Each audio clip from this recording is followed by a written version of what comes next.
हाँ, हमारा जो है टॉपिक ये मानव श्वसन तंत्र। मानव श्वसन तंत्र का अर्थ ये हुआ कि ह्यूमन रेस्पिरेटरी सिस्टम, इसको इंग्लिश में भी बोला जा सकता है।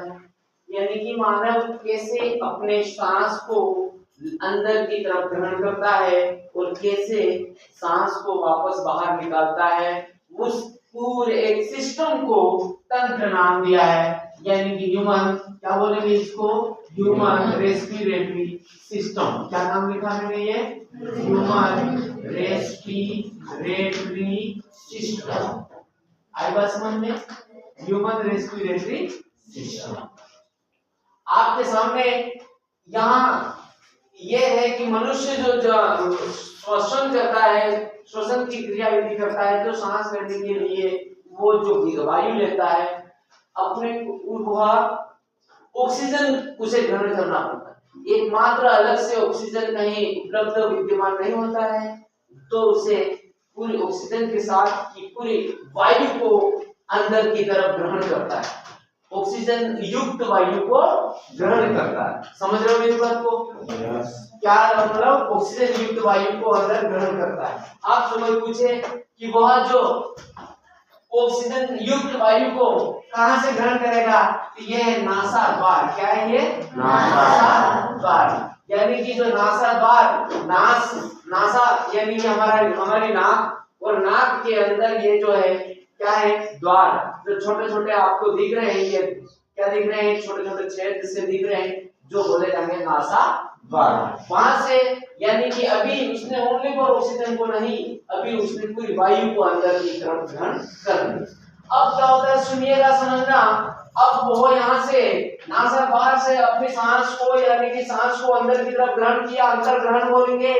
और वहां से जो वायु अंदर आई, तो क्या होता है कि हमारे इन नासा द्वार में छोटे छोटे बाल, क्या है, छोटे छोटे बाल है। आप ध्यान रहे, बाल इसलिए हैं प्रकृति में, इसलिए यहाँ पर बाल है ताकि कि जो भी वायु हम ग्रहण कर रहे हैं, उस वायु में आने वाली कुछ अवांछित यानी कुछ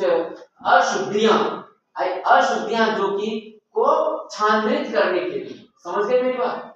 यानी कि जो अवांछित अशुद्धियां यहाँ है, उन अशुद्धियों को शुद्ध करने के लिए बाल यहाँ पर विद्यमान है। साथ ही वो बाल उस सांस को साफ करेगा कि कोई कचरा वगैरह है तो वो बाहर रह जाए। रही बात, इसी के साथ में अंदर की तरफ बनी हुई है श्लेष्मा। क्या है, श्लेष्मा होता है जो कि कुछ बाहरी तंतु, कोई बाहरी कचरा होता है, उस कचरे को श्लेष्मा के द्वारा ग्रहण कर लिया जाता है। यहाँ से ये जो नासाद्वार से होती हुई ये जो सांस है, नासाद्वार से होती है सांस, ये जाती है, यानी कि ये हमारे, ये तो है मुख गुहा, ये हमारा मुंह, और ये क्या है, नासाद्वार। कई बार सांस मुख से भी ली जा सकती है और नाक से भी ली जा सकती है, और वो जाकर आगे की तरफ ये नलिका होती है, इसे बोलते हैं ग्रसनी। क्या बोलते हैं उसको, ग्रसनी से होती हुई ये नलिका, ये जो नलिका है, यहाँ आगे कंठ है। जैसे जैसे मैं बात कर रहा हूँ वैसे वैसे ये मेरा कंठ है, ये सभी के पास में ये कंठ। वो कंठ क्या होता है, हिलता है। आई बात समझ में? क्योंकि हिलने का कारण ये होता है कि हम सांस भी ले रहे हैं, बोल भी रहे हैं, यानी कि बोलने के लिए हमें कई बार कुछ सांस को बाहर निकालना पड़ रहा है, कुछ सांस को अंदर की ओर लेना पड़ रहा है, तो उसके लिए ये कंठ का ऊपर नीचे होता रहता है, यानी कि हिलता है। समझ रहे हो बात को? और उसके जस्ट नीचे की जो नलिका आ गई वो है, क्या है वो, श्वास नली। क्या है वो, श्वास नली। अभी ऑक्सीजन युक्त कौन क्या है, अभी तक ऑक्सीजन युक्त गैसें अंदर की तरफ आई है। समझ रहे हो मेरी बात? और फिर यहाँ से जाने के बाद में यहाँ ये जो है हमारी पसलियां, यानी कि ये जो दोनों तरफ ये दिख रहे होंगे आपको, दोनों तरफ ये पसलियां हैं। ये क्या है, एक एक पसली है। आई बात समझ में? और इन पसलियों के अंदर की तरफ कुछ छोटे छोटे इस तरीके के ये पसलियों के अंदर कुछ फुफ्फुस बने हुए हैं। क्या बने हुए हैं, फुफ्फुस। क्या बने हुए हैं अंदर? पसलियों के नीचे की तरफ क्या बने हुए हैं, फुफ्फुस, समझ गए। अब क्या होता है, जैसे जैसे ये सांस अंदर की तरफ आई, ऑक्सीजन तो ग्रसनी से होती हुई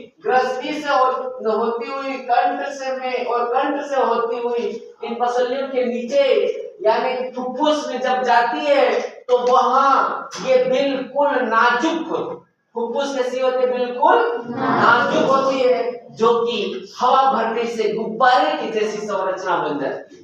आई बात समझ। जैसे हम सांस ले रहे हैं तो ये जब सांस ले रहे हैं तो हमारी पसलियां ये ऊपर की तरफ उठती है और उठ रही और सांस को छोड़ो, वापस निकालने पर ये वापस दब रही है। तो यानी कि ऐसे ये क्रम नियमित चलता रहता है, समझ गए। अब इसके अंदर जैसे सांस को हमने अंदर की तरफ लिया तो अंदर कौन भर गई, फुफ्फुस में ऑक्सीजन भर गई, फुफ्फुस में ऑक्सीजन भरने से गुब्बारे जैसी संरचना बन जाती है, जिसे क्या बोलेंगे, कुपिका। क्या बोलेंगे इसमें, कुपिका। समझ में मेरी बात को, क्या बोलेंगे इसको, कुपिका। यानी कि जैसे फुफ्फुस में हवा भरने के बाद जो गुब्बारे जैसी जो संरचना बनती है, गुब्बारा जैसे फूट जाएगा और जो संरचना बनती है उसे क्या कहेंगे, कुपिका। और कुपिका बोलेंगे। और साथ में ये जो पसलियां है ऊपर नीचे यानी कि ऊपर नीचे होती रहती है, ये क्रम नियमित चलता रहता है। जिस दिन से ये पसलियों का ऊपर नीचे होना बंद हो गया यानी उस दिन क्या हो गया, हाँ अब आप खुद ही समझ सकते हो कि भाई जिस दिन ये पसलियों में ये सांस आना बंद हो गया तो समझो कि फिर अब हाँ आएगा, ठीक है। और जैसे जैसे ये कुपिका गुब्बारे की तरह ये होती है और इसके नीचे की तरफ ये होता है डायाफ्राम। क्या है ये, डायाफ्राम में इन पसलियों के जस्ट नीचे की तरफ क्या है, ये डायाफ्राम जो चपटा होता रहता है। आई बात समझ में, चपटा होना वापस सिकुड़ना, चपटा होना वापस सिकुड़ना, इस तरीके का क्रम नियमित परमानेंट चलता रहता है। इसका मतलब ये हुआ कि ये जो आया जो मानव का जो श्वसन तंत्र है वो वायु की उपस्थिति में होता है। वायु में भी ऑक्सीजन की उपस्थिति में श्वसन की क्रिया होती है, समझ गए। किसकी उपस्थिति में, ऑक्सीजन की उपस्थिति में। तो यह जो वायु है इससे क्या बना, इससे हम जो खाते हैं, खाना कुछ खाया है, खाने से हमारे को क्या मिला, हमारे को क्या प्राप्त हो, क्या बना, ग्लूकोज। क्या बना, ग्लूकोज। और वो ग्लूकोज जो है यानी कि ये जो ग्लूकोज बना, ग्लूकोज यानी कि ग्लूकोज का रासायनिक सूत्र क्या होता है, बोलो, C6H12O6। आई बात समझ में। और ये क्या होगा, ये विखंडित होगा, मतलब ये क्या होगा, विखंडित होगा। तो यानी कि 3 पाइरुवेट में, ये किसमें, 3 पाइरुवेट में विखंडित होगा। बोलो क्या लिखा मैंने, ये 3 पाइरुवेट। बोलो क्या बना, पाइरुवेट में। इसके अंदर क्या होता है, 3 तो वायु के कण यानी कि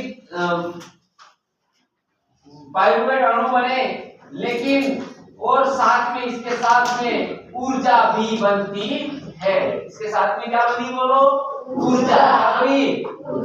आपसे कोई कहे कि ये प्रक्रिया कहाँ हो रही है, तो कोशिका द्रव्य में। बोलो किसमें हो रही है, ये कोशिका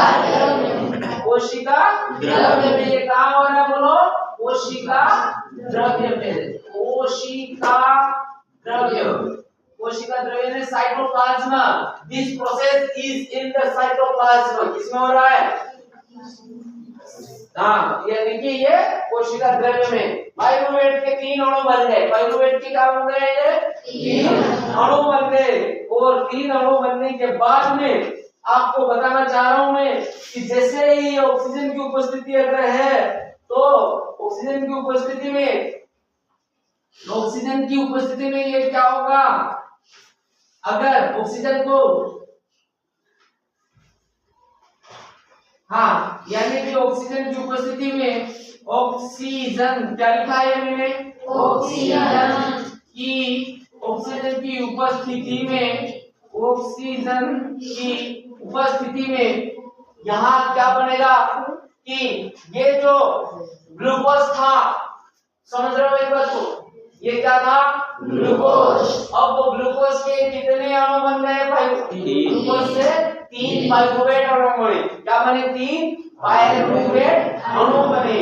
और फिर ये फिर विखंडित होंगे, ये फिर विखंडित होंगे, विखंडित होकर क्या बनाएंगे, कार्बन डाइऑक्साइड। क्या बनाएंगे, कार्बन डाइऑक्साइड। यानी कि जो आप सांस को बाहर निकालते हो तो वो कौन सी गैस निकल रही है बताओ, कार्बन डाइऑक्साइड, कार्बन डाइऑक्साइड। और साथ में कार्बन डाइऑक्साइड के साथ में बनती है ऊर्जा। क्या बनती है, ऊर्जा, जो ताकत के रूप में काम कर रही है, ऊर्जा और जल, यानी कि ऊर्जा और जल। ऊर्जा मिली इससे, जो से सांस ली, प्लस इसके साथ में मिल गया जल। भैया आपसे कोई कहे कि ये जो पाइरुवेट अणु का विखंडन कहाँ हो रहा है, तो आप बताएंगे माइटोकॉन्ड्रिया में। किसमें बताएंगे, माइटोकॉन्ड्रिया, यानी कि powerhouse of the cell, यानी कोशिका का पावर हाउस। ये जो प्रक्रिया पाइरुवेट अणु जो हो रही है वो किसमें हो रही है, तो आप क्या बताओगे, माइटोकॉन्ड्रिया में। किसमें बताओगे, माइटोकॉन्ड्रिया। समझ गए, माइटोकॉन्ड्रिया में, माइटोकॉन्ड्रिया में। माइटोकॉन्ड्रिया किसका भाग है, कोशिका का। समझ गए।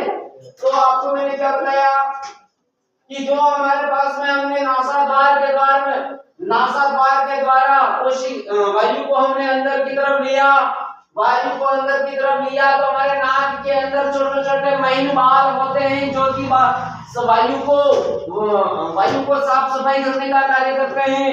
और साथ में इसी के अंदर श्लेष्मा होता है। श्लेष्मा होने के साथ में क्या होती है, वायु होता है, वायु ऑक्सीजन युक्त वायु फिल्टर होता है। और फिर वहां से होता हुआ ये वायु जाता है श्वास नली से होता हुआ साथ में हमारे दाएं बाएं, हमारे सीने या छाती के पसलियों के नीचे की तरफ होती है कुपिकाएं। क्या होती है, कुपिकाएं। और उस कुपिका के अंदर जैसे ही वायु भरती है तो वो गुब्बारे की तरफ फूलता है, उसे कुपिका कहा जाता है। और फिर जैसे वायु वहां भरी गई तो वहां क्या बनता है, कुपिका कोश के अंदर ग्लूकोज का निर्माण होता है जो ऊर्जा का रूप होता है। क्या किसका निर्माण हुआ, ग्लूकोज का निर्माण हुआ। और वही ये ग्लूकोज का निर्माण हुआ, ये किसमें हो रहा है अभी, कोशिका द्रव्य में। किसमें हो रहा है, कोशिका द्रव्य में।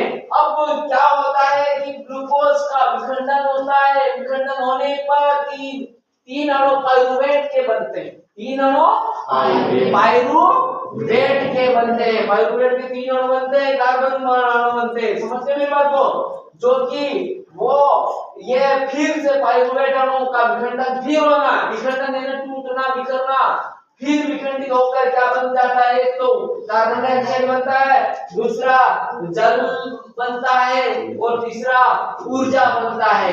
ये मुख्य रूप से ये ऊर्जा की हमारे को आवश्यकता होती है। यानी ऊर्जा किस रूप में बनी, ऊर्जा एटीपी, एडिनोसाइन ट्राइफॉस्फेट। बोलो, एडिनोसाइन ट्राइफॉस्फेट। क्या बोला, एटीपी। आइए समझ में। इस तरीके से हमारे जीवन के अंदर, हमारे मनुष्य के जीवन में ऑक्सीजन की उपस्थिति में श्वसन की प्रक्रिया होती है। समझ गए मेरी बात? अब यहाँ तक समझ में आ गया? अभी कोई किसी को जो समझ में नहीं आया तो किसी को कोई क्वेश्चन नहीं है? किसी को कोई क्वेश्चन? चलो इसको लिखो फटाफट।